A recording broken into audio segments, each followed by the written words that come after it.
Hello! Today I'm going to read Curious George Goes to a Chocolate Factory by Margaret and H.A. Rays. This is George. George was a good little monkey and always very curious.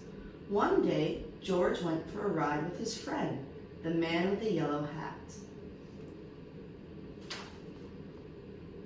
"Look, George," the man said, "there's a shop in that chocolate factory up ahead.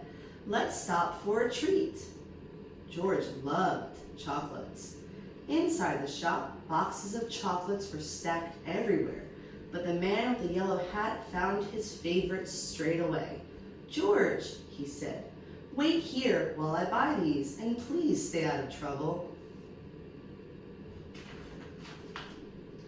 George looked around the shop.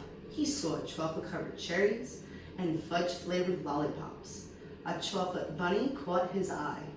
Then something else caught his eye. What were all those people looking at? George was curious. He climbed up to get a better look.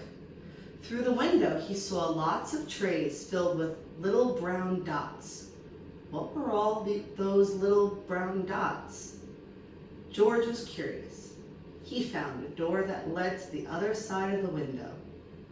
The little brown dots were chocolates, of course. A tour guide was showing a group of people how to tell what was inside the chocolates by looking at the swirls on top. The little swirl means fudge. This one says that caramel is inside, and this wiggle is for marshmallow. This is a squiggle for a truffle. This one is for nougat. This sideways swirl is for orange fluff. And this one is for George's favorite, banana cream. George followed the tour group until they came to a balcony overlooking a room where the chocolates were made. Down below, busy workers picked the sweets off the machines and put them in boxes. These were the machines that made the chocolates with the swirls on top. The chocolates came out of the machines on long belts. But how did they get their swirls? George was curious. He climbed down from the balcony and up onto a machine. George peeked inside. He was trying to see what was making the swirls when all of a sudden, the chocolates began coming out faster and faster. They sped by him so quickly, they seemed to be running on legs of their own. "Quick, more boxes!" yelled the man with the tall white hat. "What happened?" asked another man. Nobody answered. Nobody knew what had happened, and everyone was so busy that no one noticed George. The workers began to fall behind, and the sweets began to fall off the edge of the belt. "Save the chocolates!" yelled the man with the tall white hat. Meanwhile, George saw one of his favorites whiz by. He tried to catch the banana cream chocolate, but it was too fast. He chased it to the end of the belt. At the end of the belt, a pile of chocolates was growing taller and taller. George had never seen so many chocolates. As he searched for the banana cream, he put the others in empty boxes. George was a fast worker.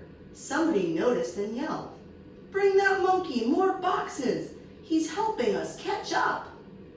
Not all the chocolates made it into the boxes, but no more chocolates fell on the floor. Just when George and the workers were all caught up, the tour guide ran in with the man with the yellow hat. "Get that monkey out of here," she yelled. "He's ruining our chocolates." "But this little monkey saved the chocolates," explained the workers. Then the man with the tall white hat said to George, "You may have caused us some trouble, but you are a speedy little monkey. You deserve a big box of chocolates for all your help." George was glad he was not in trouble. but he did not take the chocolates.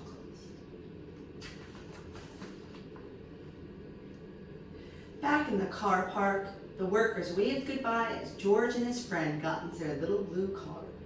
"George, are you sure you don't want any chocolates before we leave?" asked the man with the yellow hat. George was sure.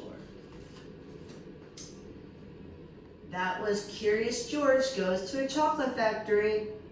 Thanks for listening. Bye.